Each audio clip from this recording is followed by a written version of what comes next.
Dr. Marlene Roux, baie dankie dat ons vinnig kan gesels. So ek wil eerstens hoor, ons vier vanjaar Afrikaans, ons vier nog altyd Afrikaans, en al sy uitdrukkings, al die dialekte, al die stukkies van die legkaart, en selfs die stukkies van die legkaart wat ons nog moet soek en nog iewers moet inpas. Wat beteken Afrikaans vir jou en die manier hoe die ATKV met Afrikaans omgaan? Ek is eerstens gebore in Afrikaans. So Afrikaans is my moedertaal, dis my passie.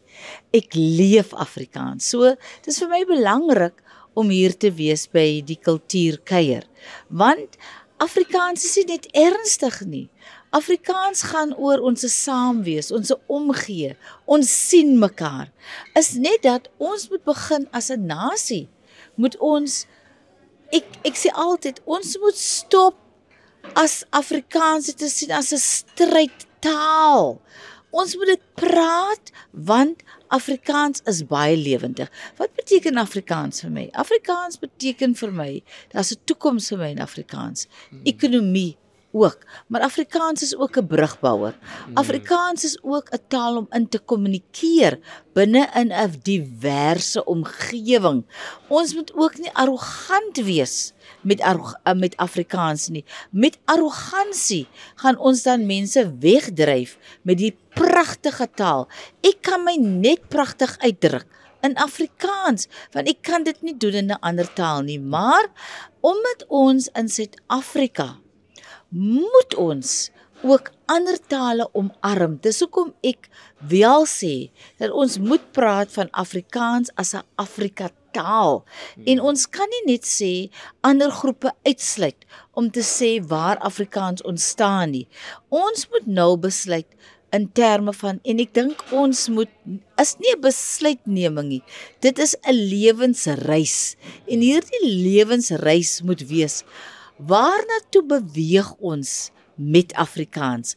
As ons gedurig agterentoe kyk om te sê, Afrikaans is nou 100, en Afrikaans is nou, wanneer het Afrikaans begin, dan verloor ons eintlik die dinamiek van Afrikaans se nou. En ek dink, dit is my boodskap wat ek hierdie jaar in 2025 wil uitstuur, om te sê, kom ons sê, Afrikaans is vir almal. Afrikaans is 'n taal wat ons voel, wat regtig waar bydra tot nasiebou, wat mense by geografies, wat regtig waar geskei was in die verlede, by mekaar uitbring. Kyk na die takke. Kyk na ATKV is die enigste organisasie op hierdie kontinent, wêreldkontinent, wat mense by mekaar bring, deur taal en kultuur, innovasie en hoop en besigheid by mekaar bring. Jonk, intergenerasie, en ek sê nie oud nie, ek sê wyshede, sodat ons met mekaar kan praat en mentorskappe kan vorm, sodat ons hierdie land vorentoe kan bring, sodat ons kan sê, ons moet praat van ons identiteite, maar ons het gedeelde identiteite. En dit is wat Afrikaans die wonderwerk maak. En ek sit hier by kultuurkuier en ek wil net lekker lag. Ek wil sonskyn voel, maar ons moet ook die waarheid in die oë kyk. Ons moet ook vir mekaar sê, ek sien jou, ek hoor jou, ek luister na jou. Armoede ken nie velkleur nie, dit ken nie taal nie, maar wat kan Afrikaans doen vir armoedeverligtiging? Wat kan Afrikaans doen om 'n kind beter met begrip te kan lees? Wat kan Afrikaans doen vir nasiebou? Wat kan Afrikaans doen om ons 'n land te maak wat die beste land kan wees in die hele wêreld? Ek hou baie daarvan, en ek hou van daai vraag wat jy gevra het ook, hoe kan Afrikaans nou vorentoe gaan? Waartoe beweeg ons nou volgende, om nie net terug te kyk nie, maar om ook vorentoe te kyk. 95 jaar omtrent van die ATKV nou al, as direksievoorsitter van die ATKV. Jy is besig om die skip te stuur op pad na die EU-feesviering toe. Hoe voel dit vir jou? 'n Spanwerk. Dit is van grondvlak op.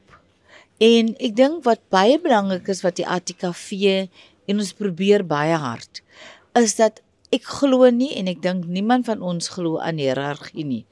Ek voel nie dat ons moet leiers hê wat diktators is nie. Ons moet luister wat op die grond aangaan. So ons beweeg na die EUFees toe, maar is ook belangrik dat ons almal erkenning gee. Dat ons almal sê dat jou lewe is regtig waar belangrik. Jou standpunt is belangrik. Waarvandaan jou standpunt kom, is waarna toe ons gaan beweeg na eenheid. En ek dink dit is wat die EUFees gaan bepaal.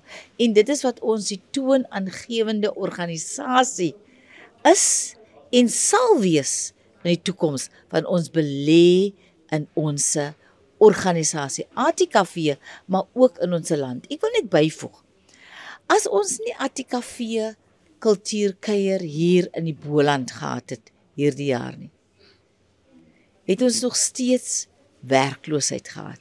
Net omdat hier in Gaudini is, het al hierdie omliggende plattelandse dorpies, het werkskepping veroorsaak, jeug wat betrokke is, mense wat bewus word, ek is deel van 'n groter prentjie, maar die werk, die plase wat rondom Gaudini is, en ook om te kan sê, dat Afrikaans is ook 'n ekonomiese inspuiting.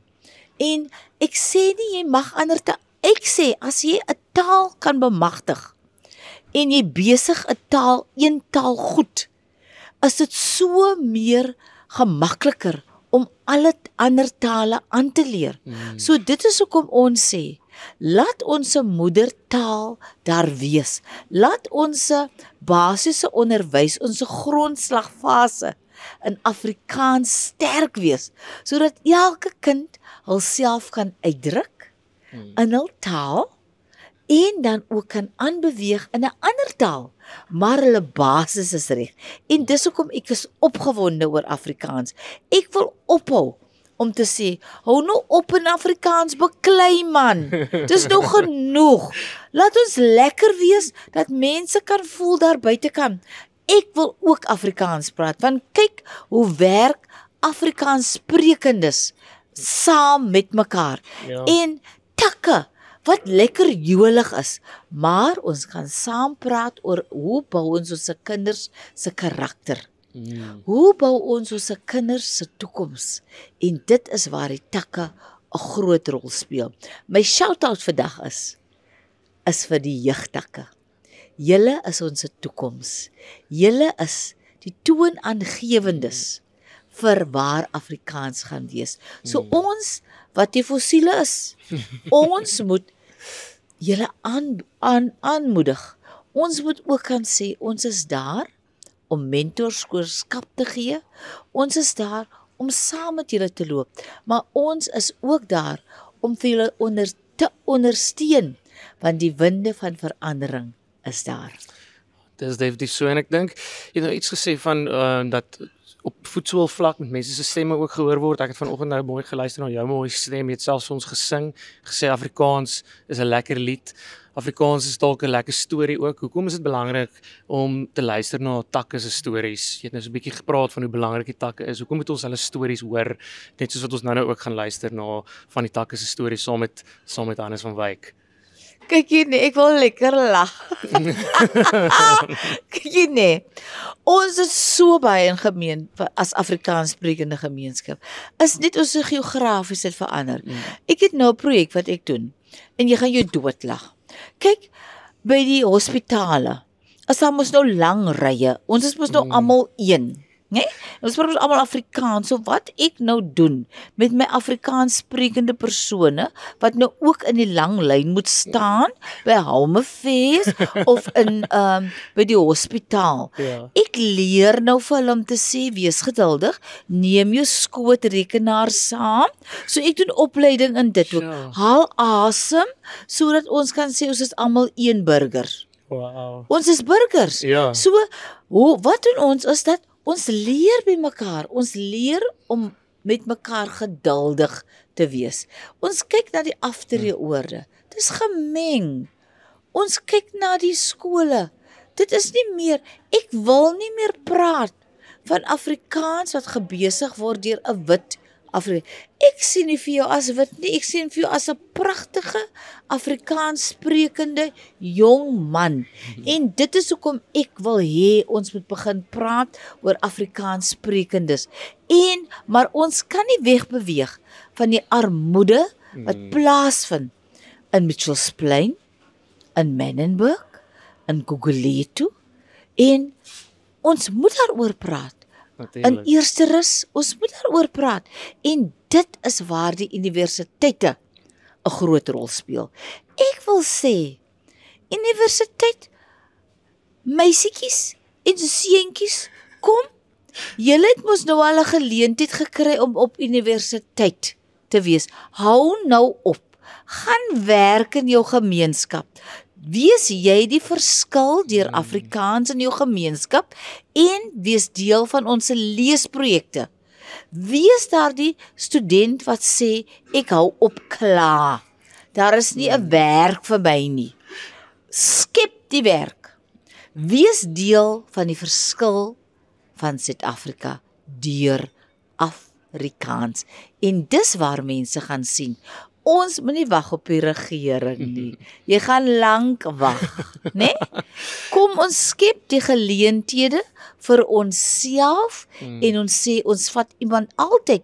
Wanneer jy 'n geleentheid kry, maak 2 deure oop vir iemand anders wat nie die geleentheid gekry het nie. Sjoe, baie mooi. Baie dankie Dr. Marlene Leroux. Ek waardeer dit baie. Ek's nog geïnspireerd. Ek het eintlik baie om oor te dink. Ek wil ook nou iewers vir jou in 'n lang ry gaan staan dat iemand my daar kan inspireer. En dat jy in 'n lang ry van koffie gaan staan. Want dit is vrolik en dit is lekker. En ek wil net vir jou sê, gee vir my ou drukkie man. Kom ons gee. Dankie, baie dankie.